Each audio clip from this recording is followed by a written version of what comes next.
আসসালামু আলাইকুম। আপনাদের জন্য নিয়ে আসলাম কচু রান্না।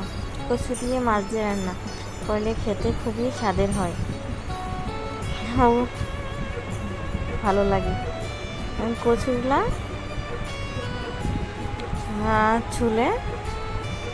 ছিলে কেটে নিয়েছি, এভাবে টুকরো টুকরো করে কেটে নিয়েছি।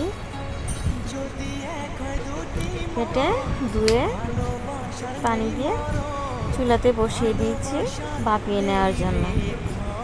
চুলাতে ভাপিয়ে নিয়ে নিয়েছি কচুগুলো। এখন মাছগুলো ভেজে নেব, যেহেতু মাছ দিয়ে রান্না করবো, মাছগুলো ভাজতে হবে। আমি মাছে লবণ হলুদ দিয়ে মেখে ভাজি করব। হলুদ লবণ দিয়ে দিয়েছি।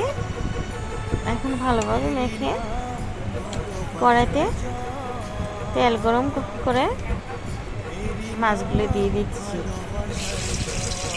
মাছগুলো দিয়ে দিলাম।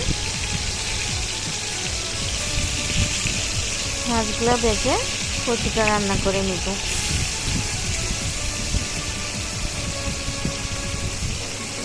মাছগুলো সবগুলো দিয়ে ভাজি করতেছি।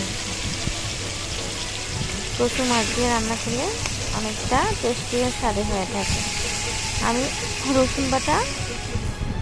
রসুন বাটা হলুদ লবণ মরিচ গুঁড়া দিয়ে তেল দিয়ে মশলাটা কষিয়ে নিয়েছি। দেখুন মশলাটাতে কেমন তেল বের হয়েছে আর মশলাটাও কষানো হয়ে গেছে। এখন আমি ভাপিয়ে রাখা কচুগুলো ছেঁকে রেখেছিলাম, এগুলা দিয়ে দিচ্ছি। এবার দিয়ে নেড়ে ছেড়ে মশলার সাথে মিশিয়ে নেব। মশলার সাথে ভালোভাবে মিশিয়ে কষিয়ে নিচ্ছি কচুগুলো। দেখুন মশলা কষানো আর কচুগুলো দেওয়ার পরে কালারটা কেমন সুন্দর হয়েছে এবং তেলটাও উঠে এসেছে। খুব সুন্দর স্মেলে বেড়ে দিচ্ছে।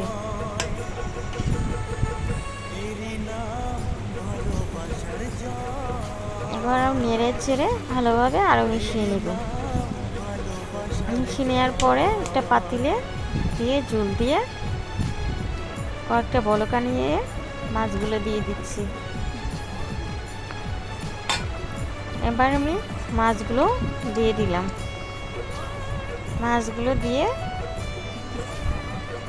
4 মিনিট রান্না করলে হয়ে যাবে আমার কচু রান্না। কচুটা সিদ্ধ হয়ে গেছে। কচুটা আমার রান্না হয়ে গেছে। দেখুন পানির লুকটা কতটা সুন্দর হয়েছে। কচু রান্নাটা যতটা সুন্দর হয়েছে খেতেও ততটা স্বাদের হবে। দেখুন ঝোলটা কতটা গাঢ় হয়েছে। এভাবে ঝোলটা দিয়ে অনেক খাওয়া যায়, অনেক ভাত খাওয়া যায় ঝোলটা দিয়ে। দেখুন কচুটা খুব সুন্দর সিদ্ধ এবং খুব সুন্দর হয়ে গেছে। এভাবে বাসায় কচু রান্না করে খেয়ে দেখুন, ভালো লাগবে।